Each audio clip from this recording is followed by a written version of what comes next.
Et salut tout le monde, c'est Dorian et on se retrouve aujourd'hui pour une toute nouvelle vidéo sur la chaîne. Et aujourd'hui, on va parler de la libido. Pourquoi ce sujet-là? En fait, je me suis rendu compte en discutant avec des potes ou avec des plans cul que j'avais une libido beaucoup plus élevée que la normale, même si pareil, il n'y a pas de règles dans ces trucs-là.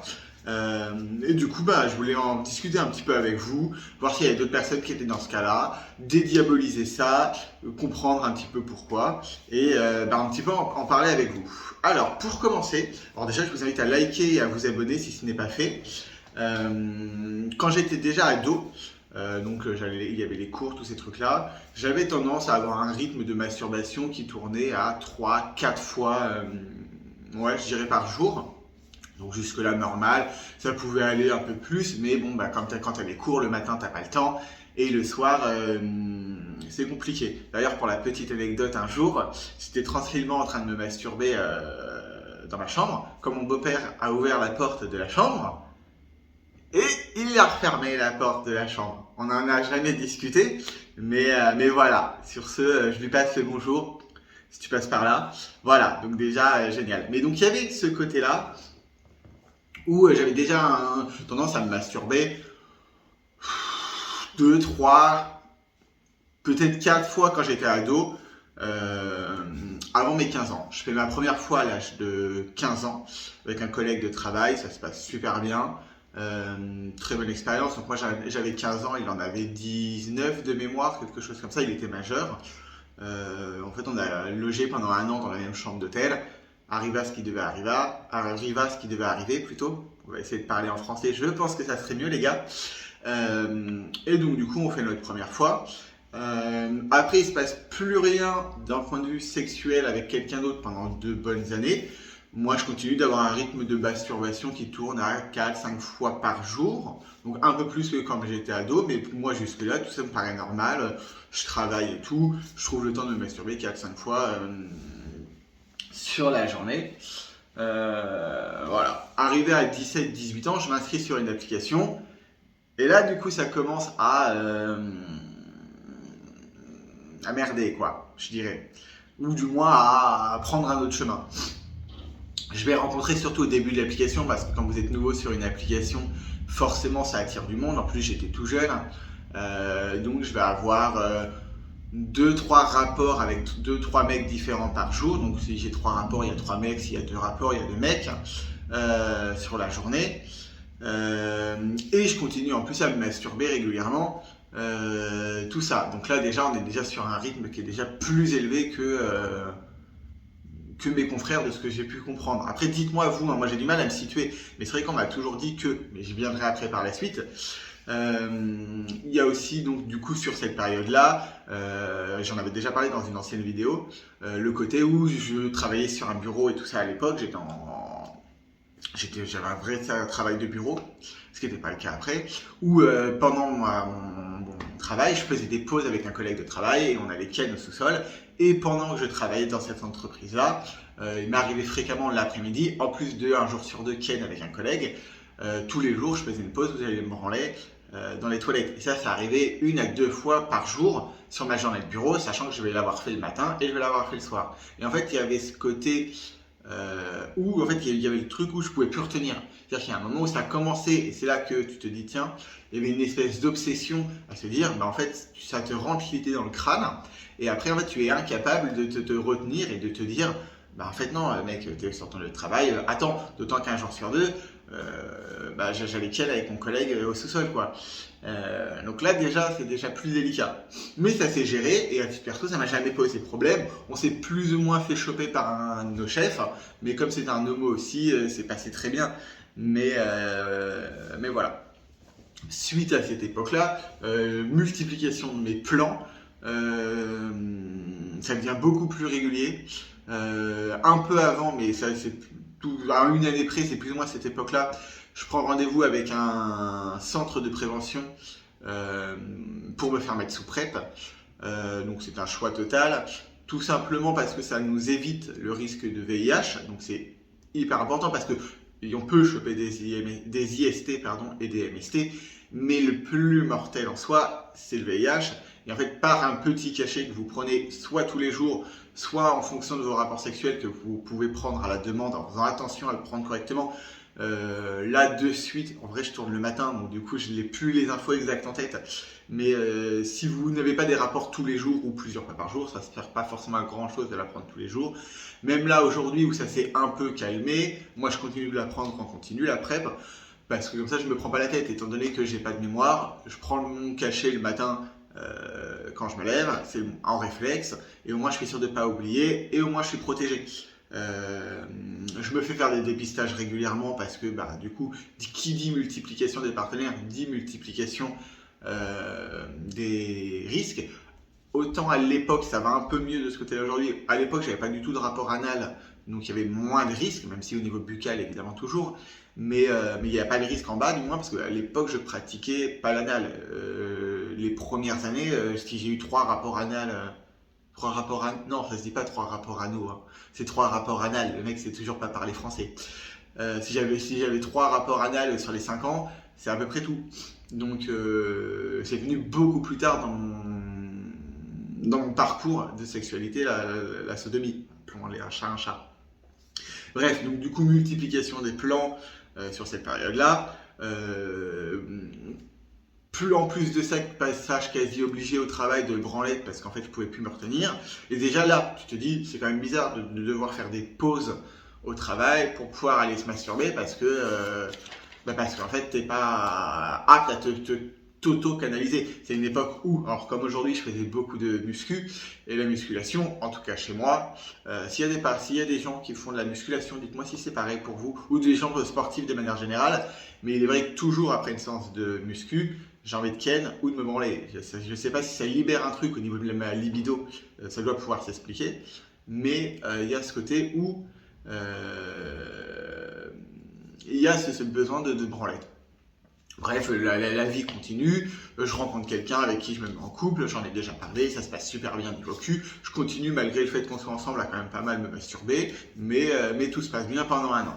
Bref, arrive le moment où on se sépare, remultiplication des plans, parce qu'en plus ça me permet, pas bonne idée, mais ça me permet d'oublier, donc 3-4 mecs différents par jour, plusieurs branlettes, ce truc-là. J'arrive au summum du truc au moment où je vais, en fait, avec un pote parisien à moi qui se reconnaîtra s'il passe par là, où il me fait fréquenter un sauna et tout ça, où en fait son fantasme à lui, c'est de me voir fellationner. Ce verbe n'existe pas, mais vous avez compris l'idée. Mémé, encore une fois, je te salue. N'hésitez pas à dire bonjour à ma mémé en commentaire, hein, si elle passe par là. Voilà, merci les gars. Donc je me mets à fréquenter ces endroits-là. Je peux m'occuper de 20-30 mecs dans l'après-midi, uniquement en rapport oral, hein. Je me fais pas prendre déjà de manière globale, ça va mieux maintenant, mais quand même dans un cadre un peu sympa. Je me fais pas prendre au milieu d'un sauna, mais je vais pomper 20-30 mecs sur l'après-midi. Et je vais faire ça régulièrement. En vient ainsi un truc d'addiction à ce phénomène-là, parce qu'en fait c'est plus rapide qu'une appli, il n'y a pas besoin de discuter. Ça anonymise totalement l'autre, parce qu'en fait déjà j'ai des lunettes normalement, donc sans lunettes je vois pas grand-chose. Du coup, en fait je ne sais pas avec qui j'ai un rapport, il n'y a vraiment que le pénis quoi. Et puis ça va beaucoup plus vite que les applications et tout ça. Tu t'y vas, tu sais pourquoi tu y vas, t'as ce que t'as et tu te casses quoi. Et donc il y a ce cercle vicieux où j'y vais 2-3 fois par semaine. Toujours dépistage régulier, machin. Évidemment, la PrEP est toujours là. Évidemment, ça je vous le répète, faites-vous dépister.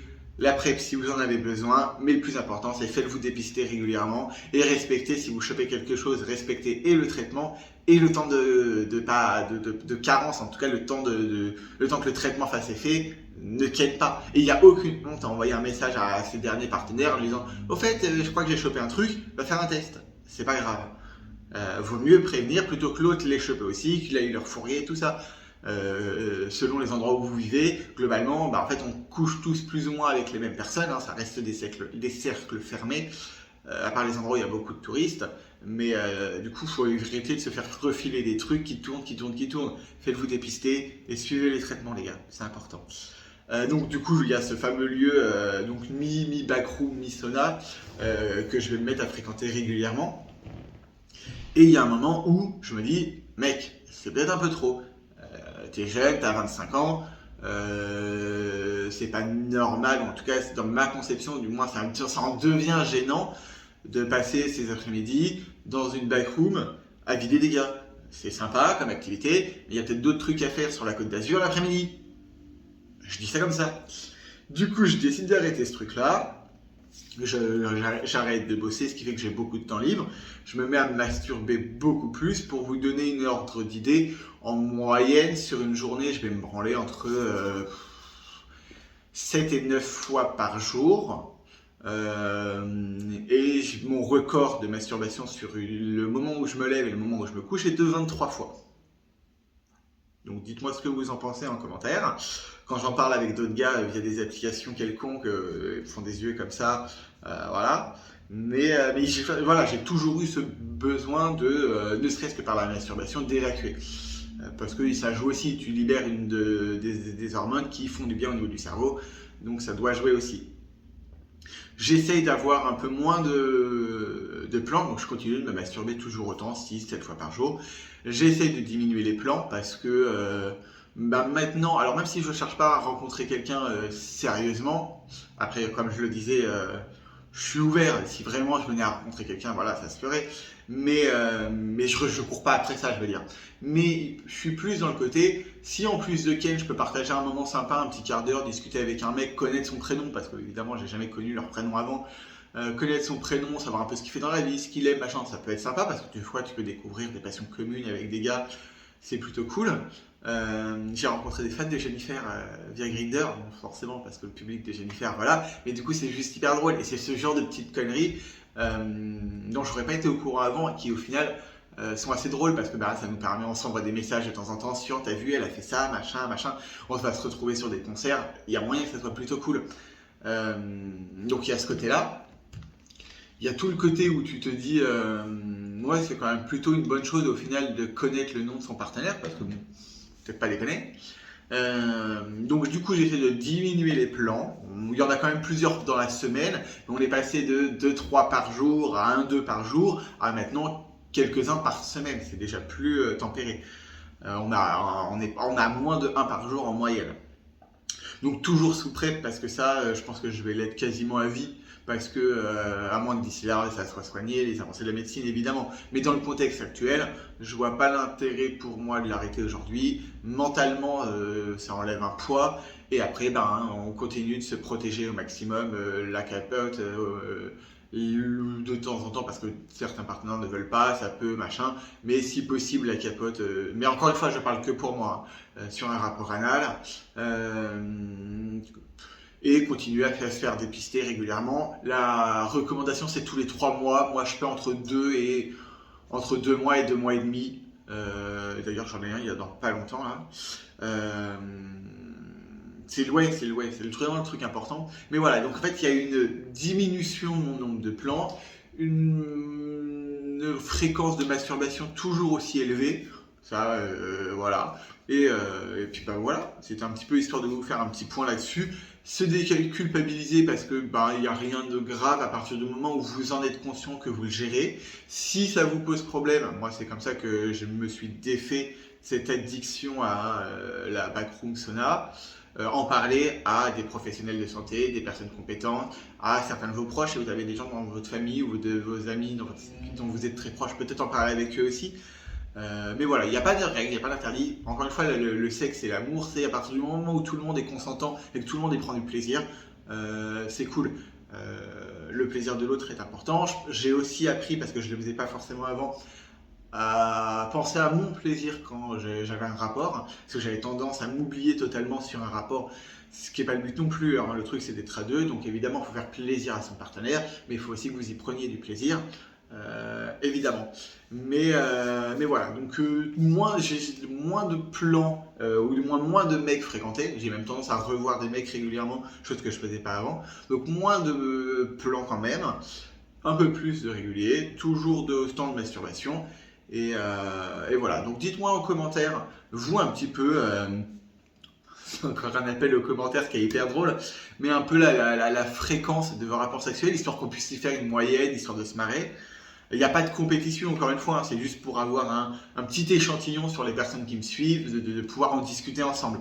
Euh, Si vous avez des petites astuces, moi du coup je suis sous PrEP, capote, voilà, si vous avez des trucs, machin, n'hésitez pas en commentaire. Et on va conclure là-dessus. Surtout, voilà, faites bien attention à vous. Moi je vous embrasse très fort et je vous dis à bientôt pour une nouvelle vidéo. Bisous. Je sais pas pourquoi je fais le geste là, mais ça veut dire mettez des commentaires, des pouces, abonnez-vous et je vous aime. Ciao.